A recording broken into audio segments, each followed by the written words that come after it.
आप सभी का फेवरेट शो अनुपमा की कहानी के आज रात के एपिसोड में दिखाया जाएगा कि सभी लोग मिलकर अनुपमा और अनुज के रिश्ते पर उल्टी सीधी बातें कह रहे होंगे।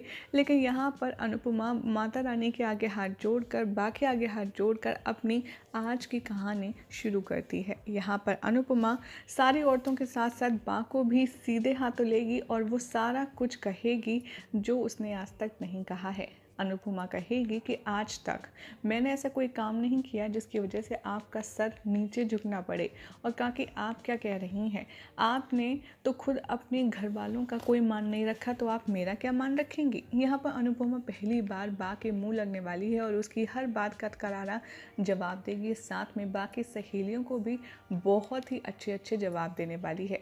यहाँ पर अनुपमा कहेगी कि जब मिस्टर शाह की दोस्त काव्या आती थी घर पर, तब तो आपकी आंखें बंद थीं या चादर ओढ़कर सो रही थी, तब आपको कुछ नहीं दिखा। लेकिन अगर मेरा एक दोस्त आ गया तो यहाँ आप सबको दिक्कत हो रही है। यहाँ पर सभी औरतें कहती हैं कि एक लड़का लड़की कभी दोस्त नहीं होते। अनुपमा कहती है कि नज़र आपकी खोट में है, हमारे रिश्ते में नहीं। अगर आप हमारा रिश्ता नहीं समझ पा रही हैं तो यह आपकी समस्या है, मेरी नहीं। बा, मैंने हमेशा आपकी हर एक बात को माना, हमेशा आपने जो कहा मैंने वो किया, लेकिन अब नहीं। मेरी बच्चों की, मेरी फैमिली की, मेरी खुद की अनुज ने इतनी मदद की है, अब उनके खिलाफ मैं एक और शब्द नहीं सुन पाऊंगी।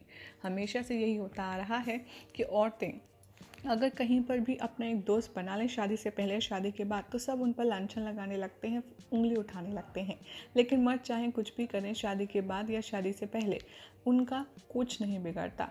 और वैसे भी तलाक मैंने अकेले नहीं लिया है, मिस्टर शाह ने भी डिवोर्स लिया है। तभी औरतें कहती हैं कि हाँ, अगर तुझे ऐसा ही रहना था तो तुझे डिवोर्स लेने की इसलिए इतनी जल्दी थी ना। तभी अनुपमा कहती है कि मुझे आपको अपना रिश्ता समझाना नहीं है, क्योंकि आप समझेंगी नहीं।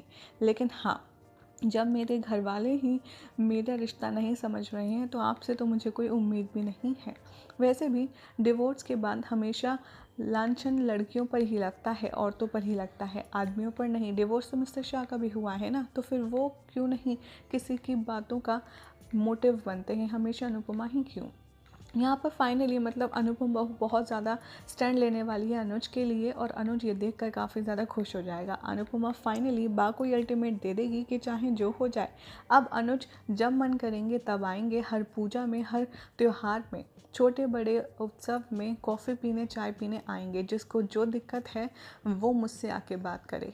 और अनुज और मेरी दोस्ती ऐसी थी और ऐसी ही रहेगी। ये देखकर सभी लोग बहुत ज़्यादा इम्प्रेस हो जाते हैं और अनुज भी बहुत ज़्यादा खुश हो जाता है अनुपमा के असिस्टेंट से। यहाँ पर अनुपमा रोते हुए आंसू पोंछती है और उनसे कहती है, आज हमारी पहली जीत हुई है पार्टनर, क्यों ना एक सेल्फी हो जाए। यहाँ पर अनुपमा सबके सामने डंके की चोट पर अनुज के साथ सेल्फी लेती है। और जैसे ही मिस्टर शाह चुड़कर जाने वाले होते हैं तोशु के साथ, तभी अनुपमा कहती है कि आप सब लोग भी थोड़ा रुक जाइए ना, जो चीज़ करनी है वो तो कर लीजिए। तभी अनुपमा सबको लेकर बाहर जाती है और रावण दहन की जो प्रक्रिया है उसे पूरी करती है और अनुज के हाथों वो रावण का दहन करवाती है और साथ में खुद भी होती है। यह देखकर वनराज को काफ़ी ज़्यादा गुस्सा आता है और अनुपमा यहाँ पर अनुज को पूरा सपोर्ट करते हुए उसके साथ खड़ी रहती है। ये देखकर अनुज को इतना ज़्यादा अच्छा लगता है कि बस वो तो 7वें आसमान पर पहुँच जाता है। वो घर पहुँचकर इतना ज़्यादा ओबलाइज फील करता है और अनुपमा की सारी बातें वो फ्लैशबैक में याद करते हुए खुशी के मारे रोने लगता है और कहता है कि उसने मेरे लिए स्टैंड लिया, मेरे लिए, ये तो मेरे लिए अब तक का सबसे यादगार लम्हा होने वाला है। इधर अनुपमा भी अपने घर आ जाएगी और वो सारी ज्वेलरी रिमूव करते करते जो हुआ उसके बारे में सोचेगी और सोचेगी कि कैसे उसने बा को जवाब दिया, घर वालों को जवाब दिया, सिर्फ अनुज के लिए।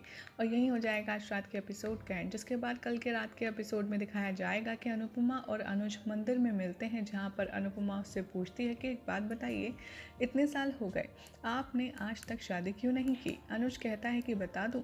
अनुपमा कहती है, पूछने के लिए ही तो पूछा है ना, बताइए।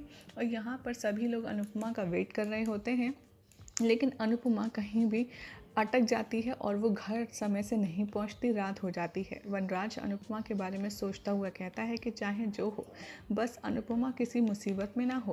और ये बात सुनकर बा को काफ़ी ज़्यादा गुस्सा आता है। यही सब देखने के लिए मिलने वाला है आपको आगे आने वाली कहानी में, जिसमें देखना होगा काफ़ी ज़्यादा इंटरेस्टिंग कि आखिर क्या होगा। अनुपमा और अनुज के रिश्ते का असर अनुपमा के घर पर। ऐसे ही मज़ेदार अपडेट्स के लिए चैनल को सब्सक्राइब करें और इस वीडियो को लाइक शेयर करना बिल्कुल भी ना भूलें।